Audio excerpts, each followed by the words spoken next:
jaona toko fa raika amin'ny roapolo.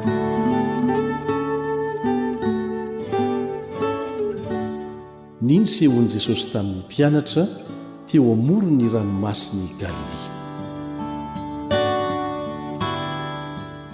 Rehefa afaka izany dia niseho tamin'ny mpianatra indray Jesosy teo amorony ranomasiny Tiberiasy, ary toy izao no nisehoany: niaraka Simona Petera sy Tomasy, izay atao hoe Didimo, sy Natanaela ilay avy tany Kana any Galilia, sy ireo zanak' Zebedio, ary mpianatra roa lahy hafa koa.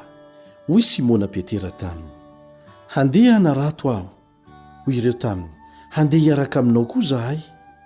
Dia nandeha izy ka niditra antsambo kely, ary tamin'iny alin'iny dia tsy nahazo na inona kory izy.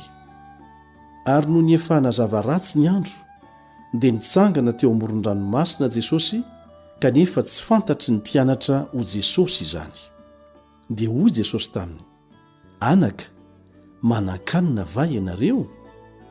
Dia namaly azy hoe izy tsia. Ary hoy izy taminy: alatsaho eo amin'ny sisiny ankavanany sambo kely ny aratonareo, dia ahazo ianareo. Koa dia nalatsany izany ka tsy zakany nakarina no ny abetsahany azan-drano. Ary hoy ny mpianatra izay tiany Jesosy tamin'ny Petera: ny tompo iry. Ary raha reny Simona Petera fa ny tompo iny, dia nisikina ny akanjo ivelany, fa tsy ny akanjo izy, ka nirotsaka teo amin'ny ranomasina izy. Fa ny mpianatra sasany nandeha antsambo kely ihany nisarika ny arato feno azan-drano, fa tsy lavitra ny tany izy, fa tokony ho roanjato hakio ihany. Raha vao niakatra teo an-tanety izy, dia nahita afinarina teo sy azan-drano teo amboniny ary mofo. Ary hoy Jesosy taminy: analao azan-drano amin'ireo vao azonareo teo. Dia niakatra Simona Petera ka nisariany eo an-tanety ny arato feno azan-drano vaventy 350 ary na dehibe tahaka izany azy izy dia tsy tritra ny arato. Hoy Jesosy taminy: avia hisakafo. Fa tsy nisy mpianatra sananontany azy hoe: iza moa ianao? Satria fantany ihany fa ny tompo izy. Ary tonga Jesosy dia nandray ny mofo ka natolony azy, dia vao ny azan-drano indray. Zany no fanotelo ny sehoan'i Jesosy tamin'ny mpianatra rehefa nitsangana tamin'ny maty izy.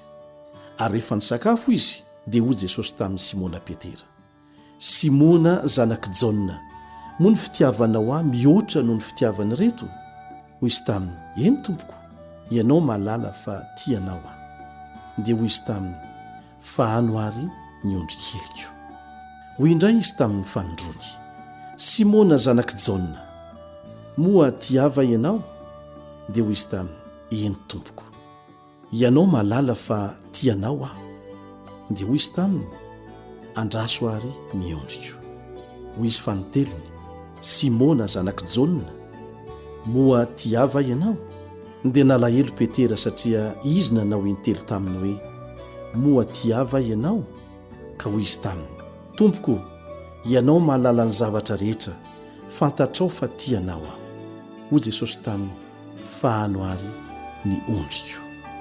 Lazaiko aminao marina dia marina tokoa, raha mbola tanora ianao dia nisikina ka nandeha tamin'izay tianao, fa rehefa antitra kosa ianao dia haninjitra ny tananao, ary olo-kafa no hanikinanao ka hitondranao amin'izay tsy tianao. Ary izany no nolazainy hanambara ny fomba ny fahafatesana izay hankalazany an'Andriamanitra. Ary rehefa voalazany izany dia hoy izy taminy: manaraha. Dia nitodika Petera ka nahita ny mpianatra izay tiany Jesosy manaraka, dia ilay niankina tamin'ny tratrany tamin'ny fisakafoana ka nanao hoe: tompoko, iza no hamadika anao? Koa rehefa nahita azy Petera dia hoy izy: tompoko, inona no ho amin'ity lehilahy ity? Hoy Jesosy taminy: raha tiako hitoetra izy mandra-piaviko, ahoanao izany? Fa manaraha ianao. Ary niely tamin'ny rahalahy izany teny izany, fa tsy ho faty izany mpianatra izany. Nefa Jesosy tsy nilaza taminy fa tsy ho faty izy, fa raha tiako hitoetra izy mandra-piaviko, ahoanao izany? Izy no ilay mpianatra izay vavolombelona manambara izany sy nanoratra izany ary fantatsika fa marina ny fanambarany. Ary misy zavatra maro hafa koa izay nataon'i Jesosy ka raha voasoratra tsirairay avokoa izany rehetra izany, ataoko fa izao tontolo izao aza dia tsy omby ny boky voasoratra.